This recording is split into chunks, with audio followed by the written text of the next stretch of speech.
Assalamualaikum warahmatullahi wabarakatuh. Selamat datang di podcast Ruang Dengar Kak Hasri. Di bulan suci ini, spesial Kak Hasri meluncurkan produk terbaru terobosannya, yaitu podcast sebagai wadah untuk mengalirkan informasi. Nah, tayangan perdana ini kita sudah kedatangan tamu spesial, yaitu Kepala Madrasah MI Kak Hasri. Assalamualaikum warahmatullahi wabarakatuh, Bapak Soefrianto. Ya, waalaikumsalam warahmatullahi wabarakatuh. Nah, gimana Pak? Puasanya lancar? Oh, lancar. Sehat, Pak? Sehat-sehat. Sehat ya, sampai sini nggak ada gangguan ya puasanya ya Pak ya? Ya. Alhamdulillah, karena setan sudah dibelenggu ya Pak ya. Setannya sudah dibelenggu. Dibelenggu, jadi nggak ada Ini orangnya godaan. yang kadang jadi setan.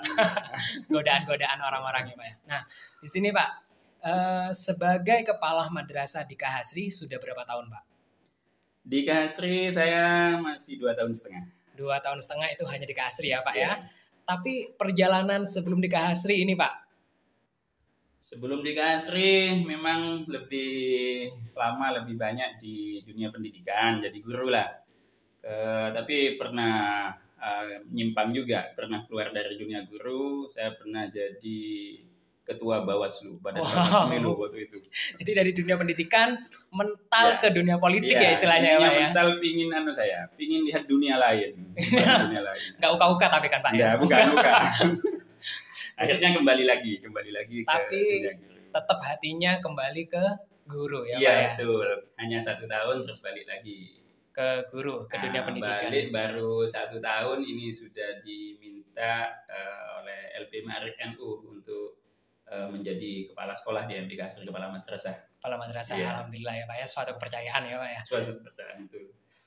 Di sini ngomong-ngomong tentang Kak Hasri nih Pak ya, selama Bapak kan sudah 2 tahun setengah berarti ngikuti 2 kali Ramadan. Betul. Ya, 2 kali Ramadan ya Pak ya. Nah, di sini pengalamannya Pak Sued di Ramadan pertama dulu dan Ramadan kali ini apa nih Pak perbedaan untuk kegiatan siswanya? Saya anak-anak ya. Iya.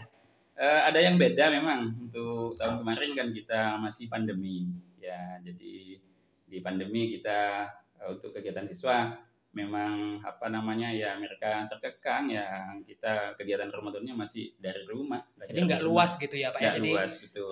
untuk kegiatannya kayaknya masih terkukung ya Pak ya. Iya. Lewat daring aja waktu Betul. yang Memang tahun karena kemarin ya kondisi Pak ya. pandemi. Kondisi pandemi. Nah, Jadi tahun ini berubah total. tahun ini berubah total. Tapi waktu daring pandemi itu tetap diadakan pondok Ramadan Pak. Oh iya, jadi kita di Kahasri tidak ingin membiarkan anak-anak terlalu dikukung dikekang oleh situasi pada waktu itu. Iya. Jadi walaupun kita tidak boleh tatap muka lah pembelajaran waktu itu di kegiatan Ramadan, kita tetap selain daring banyak kegiatan-kegiatan yang di sebuah inovasi yang kita perintahkan atau kita berikan pada Bapak Ibu guru agar diberikan pada anak-anak. Berarti lewat video-video gitu ya Pak ya. Ada Ya, ceramah-ceramah betul, mungkin ya. lewat video-video yang disampaikan oleh Bapak-Bapak Ibu guru. Bapak Ibu guru. Nah, bedanya tahun ini dengan tahun kemarin apa ini Pak? Nah, yang tahun ini, kalau tahun kemarin karena memang daring berpusat pada guru, mereka hanya memberikan kegiatan. Jadi tidak ada interaksi ya Pak Tidak ya? ada interaksi. Yang tahun sekarang kita berpusat pada siswa, pada anak. Jadi kegiatan di Ramadan tahun ini anak-anak yang melakukan kegiatan Ramadan, guru Berarti- hanya membimbing. Oh, guru sebagai pendamping aja, Ya, tapi makanya anak-anak yang unik di tahun ini karena pondok Ramadan, biasanya pondok Ramadan kalau anak sekolah kan di sekolah. biasanya di sekolah. Yang ya. tahun ini pondok Ramadannya betul-betul di pondok. Wah, dibawa berarti ya anak-anak ya. Jadi memang pondok Ramadannya kita bawa ke pondok, salah satu pondok pesantren yang ada di Kota Probolinggo. Tujuannya apa itu Pak? Nah, Kan pastinya kan tadi dari namanya saja kan pondok Ramadan. Jadi, anak-anak ini harus mondok, memang pondok Ramadan. Akhirnya kita bawa ke salah satu pondok pesantren di Kota Probolinggo, yaitu Pondok Pesantren Riyadhus Shalihin. Nah, tujuannya ya biar mereka memang melihat situasi pondok. Jadi ternyata pondok tuh kayak gini ya, dari bangunannya, merasakan suasananya ya, gitu ya Pak ya. betul. Terus suasana kelasnya kan juga kita ada anak-anak itu juga tak ajak tidur juga di pondok kan. Jadi ada tidur siang. Tidur siang, tapi nggak sampai nginep kan Pak ya? Tidak. Ya. Tidak sampai nginep. Jadi ada kegiatan yang memang ada event mereka harus sampai tarawih. Jadi ada istirahat tidur siang.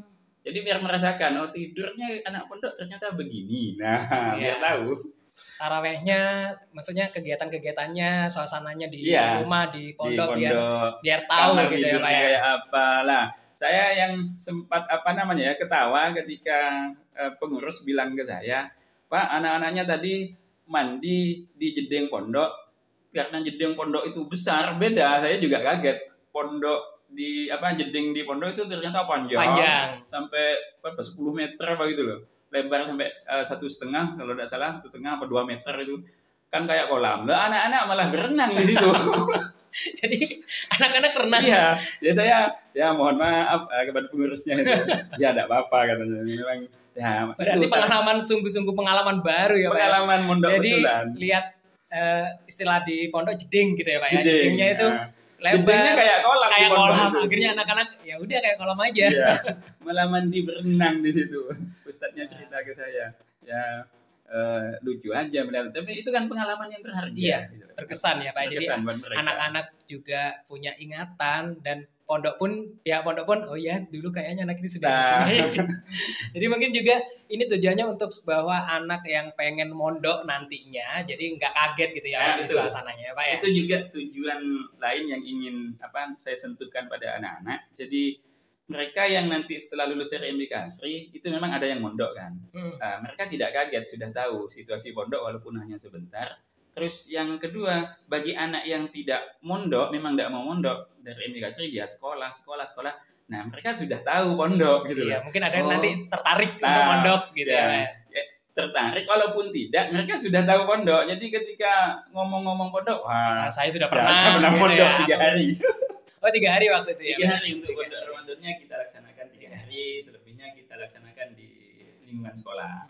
Nah, ini kan kalau usia MI ini masih kelas 1, sampai kelas 3 ini kan masih belum balik ini Pak ya? Belum balik. Iya. Betul. Nah, di sini apakah diwajibkan, ya kamu harus puasa, harus gini, atau gimana ini Pak? Ya, jadi penerapan di sekolah untuk sebuah pembiasaan memang guru itu sudah punya program bahwa anak-anak di Kasri mulai kelas 1 sampai kelas 6 itu harus melaksanakan puasa Ramadan. Nah, itu inovasi atau program yang ada di Kasri itu bagus. Ada buku kontrol dari Bapak Ibu guru. Jadi anak-anak itu puasa atau enggak, mereka ngisi form. Kayak jurnal gitu. Gitu. Jadi mereka ngisi termasuk ya sholatnya, dikontrol semua walaupun kelas 1 sampai kelas 6. Nah, tadi kan disampaikan, itu kan belum balik ya. Iya. Walaupun belum balik, tetap itu guru-guru wali kelas 1 juga ngontrol puasa atau tidak. Iya. Isi. Nah, di sini Pak, kalau guru kan ngontrolnya nggak 24 jam nih Pak. Iya. Kan cuman ada di sekolah, kita cuman mengarahkan anak ini harus belajar gitu. Nah, bagaimana nih Pak untuk anak-anak yang masih belajar mau puasa ini Pak? Nah, ini jadi sebuah kesamaan visi dan misi antara guru dan orang tua ini harus sejalan. Ketika guru sudah bagus punya program tadi ini khusus puasa misalnya harus dikontrol kan lewat form tadi atau jurnal Ramadan sudah dikontrol.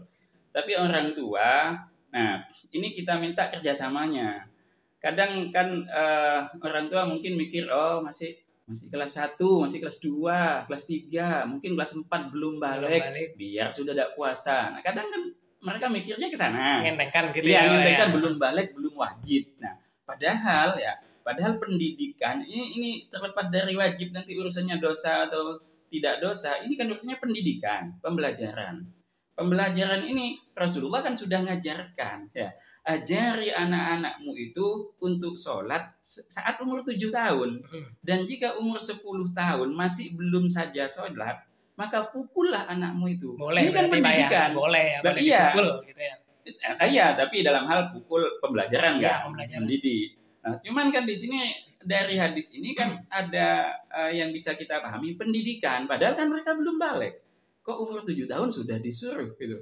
Umur 10 suruh dipukul. Padahal umur 10 buat laki-laki itu banyak yang belum balik. Ya. Nah, belum balik dah. Kok sudah dipukul? ini unsur pendidikan yang harus dipahami oleh orang tua. Berarti harus emang dididik dari dini ya, Iya. Pak ya. Jadi kalau guru sudah jelas program-program lembaga kita dari kelas 1 sudah pembiasaan kita lakukan. Tetapi kerjasama atau kesamaan visi misi orang tua dari rumah itu harus sama. Jadi seperti yang kadang kan orang tua, oh masih kelas 3 kan belum balik, biarlah masih ada puasa, gitu, masih kasihan gitu ya. Padahal kan kalau orang tua tidak tahu yang sekarang ya, yang dulu saya waktu kecil itu orang tua saya lah itu kan masih kecil ya kok puasa, kan saya kadang protes gitu. Puasa beduk nak, tidak apa-apa. Nah, yang penting belajar dulu pembelajaran sampai beduk. Ada gitu pembelajaran ya, di situ. Iya, mendidik anak. Nah, ini kan kadang juga orang tua kayak kadang ada ya Pak ya, ada yang ya ini kan tugas gurunya gitu loh, yang ingin yang harus memberikan pembelajaran ini gurunya. Iya. Kalau saya orang tua ya sudah apa kata guru gitu. Gimana tuh Pak? Ini kadang juga salah persepsi dari pada umumnya orang tua ketika sudah menyerahkan anak-anaknya ke sekolah atau madrasah dalam hal ini atau ke TPQ ya sudah dilepas. Padahal yang kalau kita ngomong pendidikan, yang punya kewajiban mendidik anak itu orang tua, bukan guru. Orang tua. Iya, orang tua. Makanya ketika tadi perintah sholat ajari anak-anakmu saat umur 7 tahun dan pukul anakmu saat umur 10 tahun belum sholat, itu untuk orang tua. Jadi bukan guru. Yeah. Bahkan ada hadis kan juga, carilah ilmu ya. Saat dari buayan sampai ke liang lahat ya. Itu kan sebenarnya untuk orang tua. Masa di saat buayan sudah bapak ibu guru yang harus ngajar. Nah, berarti kalau sudah carilah ilmu, anak kecil waktu digendong kan belum bisa cari ilmu. Berarti itu kewajiban orang tua mengajari kan. Dalam hal ini mendidik ya. Nah, dari situ kan sudah jelas tersirat di situ kewajiban mendidik anak itu ada pada orang tua. Bukan pada guru sebenarnya. Guru ini sebenarnya adalah fasilitator Pak ya, jadi pendukung gitu ya Pak ya. Ya, malah lebih berat guru dari orang tua tugasnya. Akhirnya, pada akhirnya. Kalau tadi dibilang sebagai fasilitator, dia juga pendamping, dia juga sebagai ayah, dia juga sebagai ibu ketika di sekolah. Kenapa? Karena bukan hanya urusan ilmu, anak apalagi yang kelas 1 ya. Minta ke WC, akhirnya harus dianterin. Yang nyawiin harus gurunya. Malah berat guru itu tugasnya. Nah, berat ini ya guru ya. Tapi pejuang guru harus terus semangat ya. Iya betul. Jadi pada Bapak Ibu guru tentunya niat karena li'ila'i kalimatillah, memperjuangkan ya agama Allah untuk meneruskan perjuangan Rasulullah, itu harus ditanamkan di hati. Karena kalau tidak ya rugi mereka. Tugasnya begitu berat, begitu banyak ya. Tapi ya anggap secara finansial yang mereka dapat sangat tidak seimbang. Itu. Jadi harus ikhlas ya, Pak. Iya. Ikhlas dan ya tadi itu. Yakin jangan ngeluh. Jangan ngeluh. Jadi ini ingin saya tekankan kembali karena memang dunianya sekarang agak beda dengan zaman waktu saya kecil. Beda zaman dulu ya Pak ya. Iya, jadi ketika guru itu melakukan sebuah kesalahan pada anak, anggaplah sebuah kesalahan, itu orang tua protesnya minta ampun. Jadi guru bahkan kalau perlu diadili guru itu. Nah sampai ke sana, itu yang saya lihat di zaman ini. Kalau zaman saya dulu kan tidak. Jadi ketika saya salah, terus kena sanksi sama guru, bukan guru yang dimarahi ayah saya. Kita yang dimarahi. Saya yang dipukuli sama ayah. Ya, bahkan gurunya bilang pukul saja itu anak saya itu kalau nakal. Jadi ke sana. Mending nggak usah ngadu kalau dulu ya Pak ya. Nggak usah ngadu. Kalau ngadu malah tambah hukuman dari orang tua. Jadi kena 2 kali. Itu bedanya. Akhirnya apa? Memang mungkin sekarang ya ketika dilihat biar anak saya menjadi orang yang berilmu. Akhirnya betul jadi orang yang berilmu. Beda dengan zaman saya dulu. Bukan hanya ilmu yang dicari oleh orang tua, barokah. Bagaimana dengan dapat barokah? Karena guru ya doa guru ya apa yang ada di benak guru terhadap anak didiknya itu jadi sebuah doa. Jadi berkah hidup buat anak. Itu yang mulai hilang di zaman ini. Ngomong-ngomong tentang keberkahan dan kebarokahan nih Pak ya, kan itu termasuk pendidikan karakter ya Pak. Betul. Nah di Kahasri sendiri nih Pak, apa yang menjadi pembiasaan untuk membangun karakter dari anak-anak itu sendiri? Nah, jadi di Kahasri, jadi anak-anak kita sudah kita didik dari awal, dari sejak masuk datang mereka ke sekolah, kita sudah biasakan mereka bagaimana ketemu gurunya harus salaman, harus menunduk, salam ya, salam sambil nundukkan kepala sebagai tanda penghormatan. Nah, itu kan mereka supaya takdim pada guru, ya taat pada guru. Nah di situ nanti ada barokah.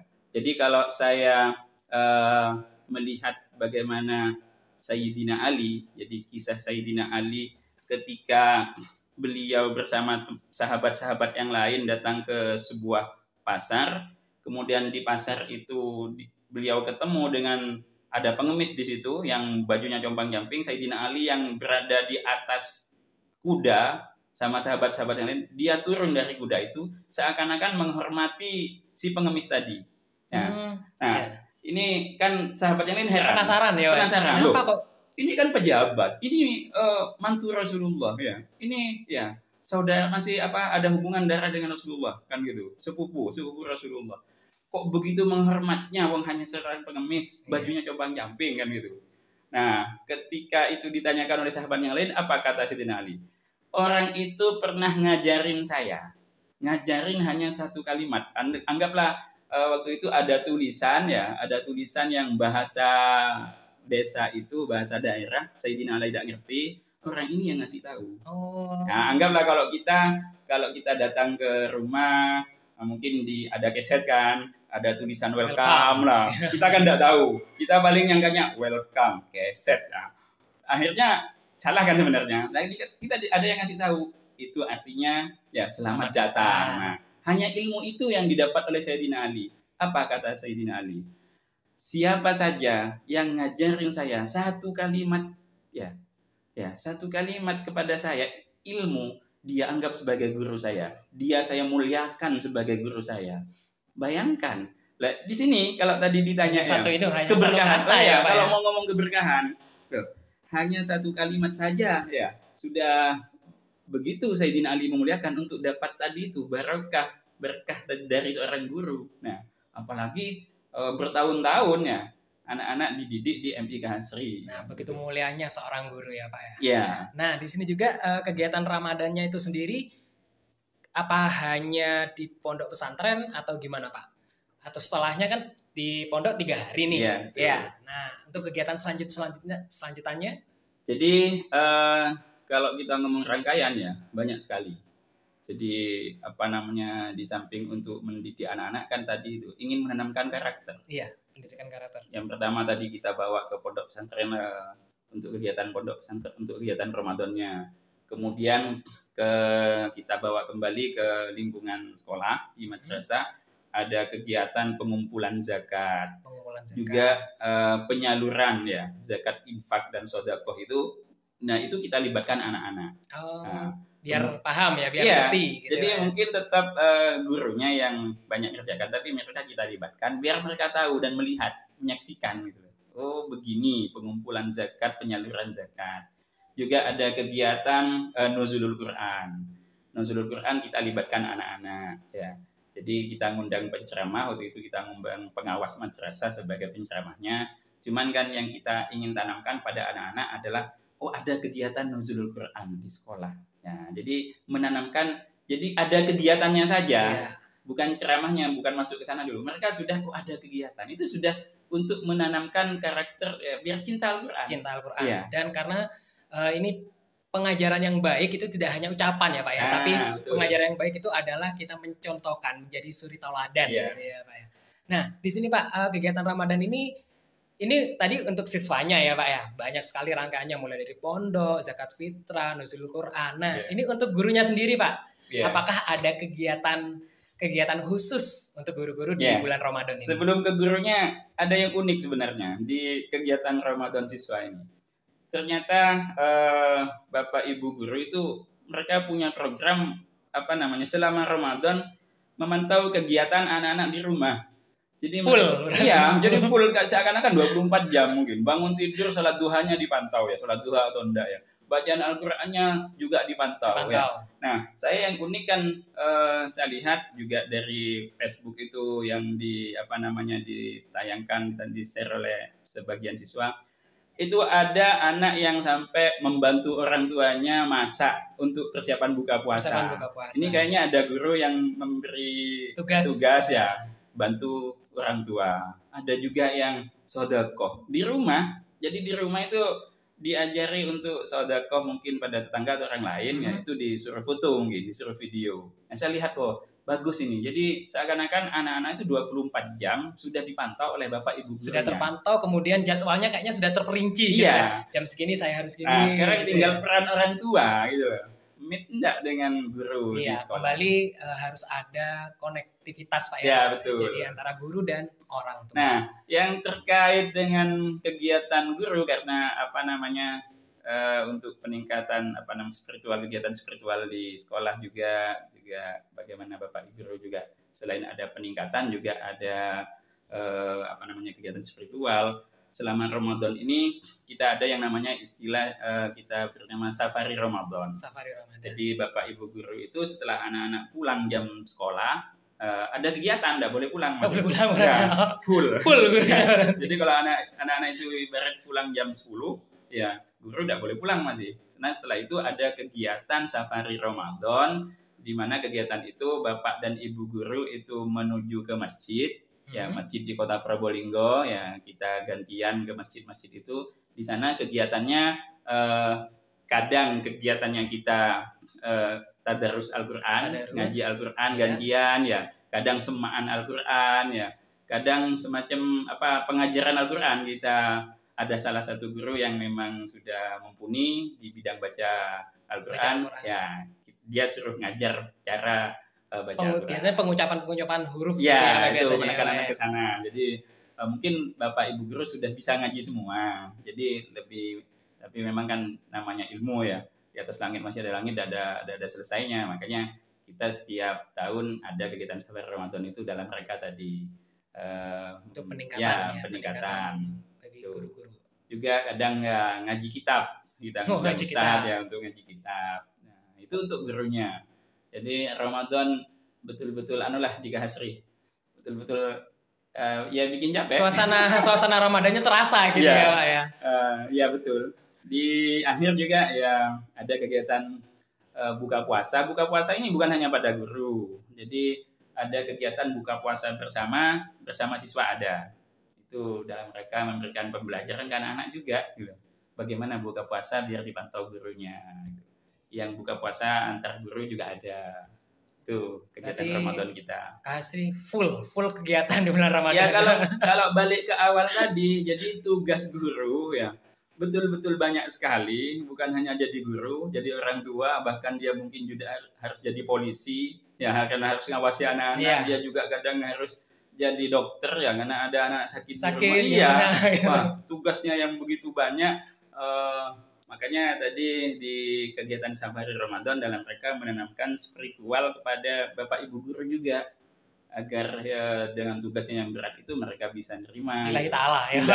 Juga, ya. Kita beri tepuk tangan buat guru-guru, para guru-guru yang ada di Probolinggo. Ya baik Pak, terima kasih atas kehadiran Bapak Soeb di tayangan perdana ini. Mungkin ada sepatah dua kata dari Bapak Soeb untuk kegiatan-kegiatan di Kahasri, guru-guru, siswa, ataupun orang tua di Kahasri.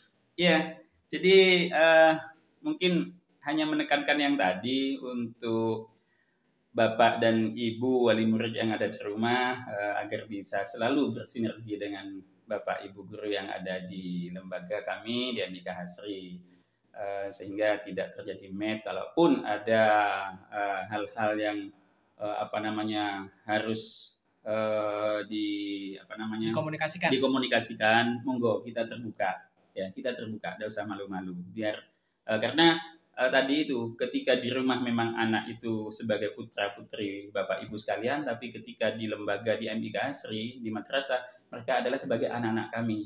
Ya kita sayangi mereka, kita didik mereka sebagaimana anak-anak kami. Kemudian juga saya ingin berpesan pada Bapak dan Ibu guru yang sudah ada di MIK Asri, ayo fullkan berjuang sudah. Jadi jangan tanggung-tanggung. Kalau hanya berjuang saya ingin jadi guru, maka itu masih tanggung. Karena yang dituntut tadi itu bukan hanya jadi guru ternyata. Dia harus jadi polisi, dia harus jadi dokter, dia harus jadi pelayan, mungkin juga pelayan anak-anak di MIK Asri. Maka ayo kita fullkan sebuah perjuangan kita di MIK Asri, dan jangan lupa niat kita tanamkan ya karena Allah, ikhlas karena Allah, untuk berjuang di jalan Allah, meneruskan perjuangan Nabi Muhammad SAW. Itu mungkin yang bisa sampaikan. Terima kasih Bapak Saeb atas kehadirannya, dan sekian podcast kali ini. Tunggu di episode berikutnya. Saya Aristi Yaman. Wassalamualaikum warahmatullahi wabarakatuh. Waalaikumsalam warahmatullahi wabarakatuh.